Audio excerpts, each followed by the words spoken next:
तुलसी और विष्णु की कहानी। सावर्ण मुनि की पुत्री तुलसी अपूर्व सुंदरी थी। उनकी इच्छा थी कि उनका विवाह भगवान नारायण के साथ हो। इसके लिए उन्होंने नारायण पर्वत की घाटी में स्थित बद्रीवन में घोर तपस्या की। दीर्घकाल की तपस्या के उपरांत ब्रह्मा जी ने प्रसन्न होकर दर्शन दिया और वर मांगने को कहा। तुलसी ने कहा, सृष्टिकर्ता ब्रह्मदेव, आप अंतर्यामी हैं, सबके मन की बात आप जानते हैं, फिर भी मैं अपनी इच्छा बताती हूँ। मैं चाहती हूँ कि भगवान श्री राम नारायण मुझसे पति रूप में मिले। ब्रह्मा ने कहा, तुम्हारा अभिष्ट तुम्हें अवश्य मिलेगा। अपने पूर्व जन्म में किसी अपराध के कारण तुम्हें शाप मिला है। इसी प्रकार भगवान श्री नारायण एक पार्षद को भी दानव कुल में जन्म लेने का शाप मिला है। दानव कुल में जन्म लेने के बाद भी उसे नारायण का अंश विद्यमान रहेगा। इसलिए इस जन्म में पूर्व जन्म के पाप के शमन के लिए संपूर्ण नारायण तो नहीं, नारायण के अंश से युक्त दानव कुल जन्मे उस शापग्रस्त पार्षद से तुम्हारा विवाह होगा। शाप मुक्त होने पर भगवान श्री नारायण सदा सर्वदा के लिए तुम्हारे पति हो जाएंगे। तुलसी ने ब्रह्मा के इस वर को स्वीकार किया, क्योंकि मानव कुल में जन्म के कारण उसे मायावी भोग तो भोगना ही पड़ा था। तुलसी बद्रीवन में ही रहने लगी और नारायण का वह पार्षद दानव कुल में शंखचूड़ के नाम से पैदा हुआ था।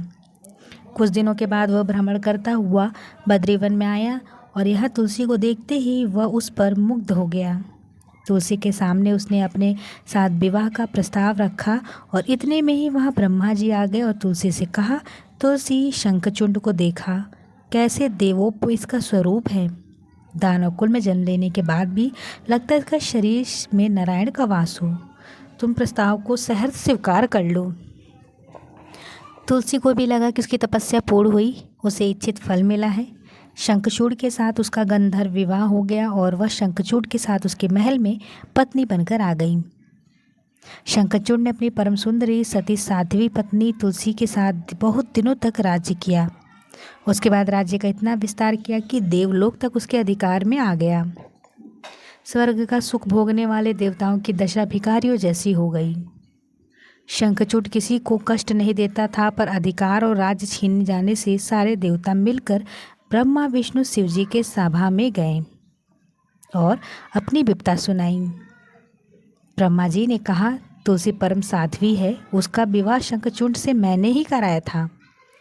शंखचूड़ को तब तक नहीं हराया जा सकता जब तक तुलसी ने चला जाए।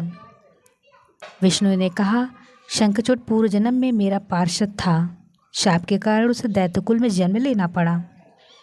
इस जन्म में भी मेरा अंश उसमें व्याप्त है। साथ ही तुलसी की पवित्रता धर्म से वह अजय है।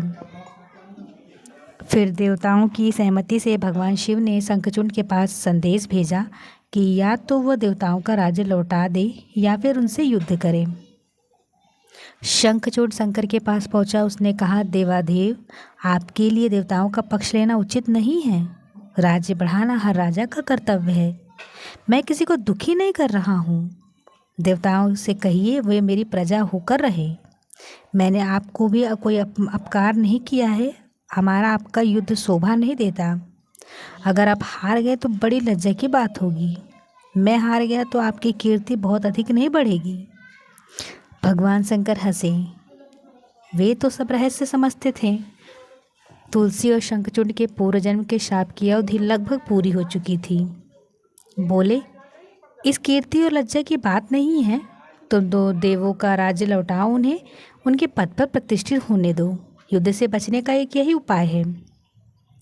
शंखचूड़ ने कहा, मैंने युद्ध के बल से देवलोक जीता है।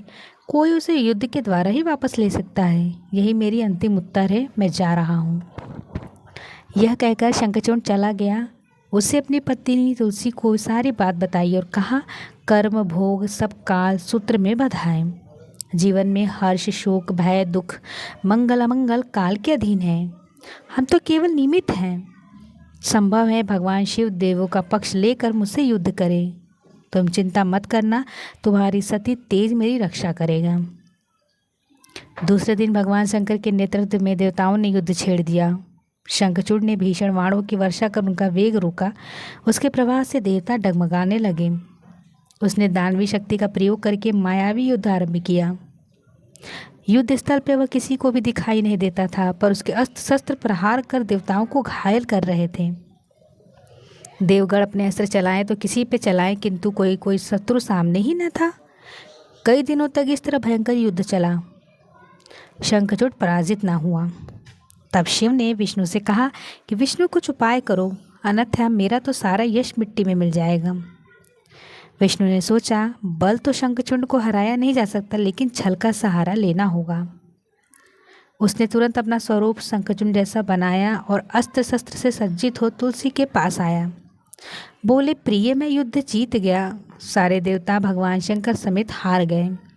इस खुशी में आओ, मैं तुम्हें अंक से लगा दूं।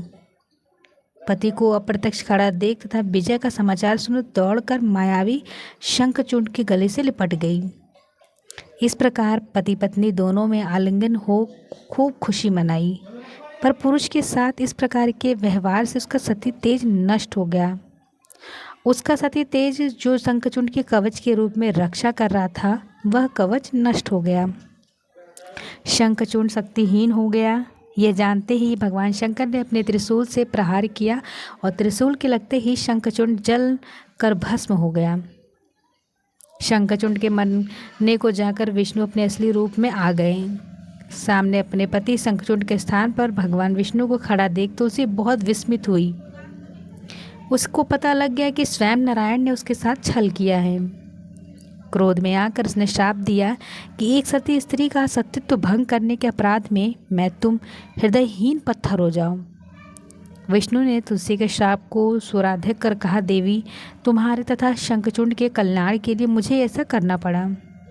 तुम दोनों को शाप मुक्त करना था। तुम भी अपने शरीर त्याग कर तुलसी बिरवा के रूप में जन्म लोगी और मेरी पूजा तुलसी दल में होगी। मैं शालिग्राम पत्थर बनूंगा। मेरे शीश पर तुम आदर से विराजमान हो जाऊं। तुम्हारे पति की हड्डियों के चूड़ से शंख की उत्पत्ति होगी। उस ध्वनि से देवताओं तथा मेरी पूजा आराधना होगी। जहाँ शंख ध्वनि होगी वहाँ मंगलमय विराजमान रहूँगा। तुमने पूर्व जन्म में बद्रीवन में मुझे पाने के लिए बड़ी तपस्या की थी।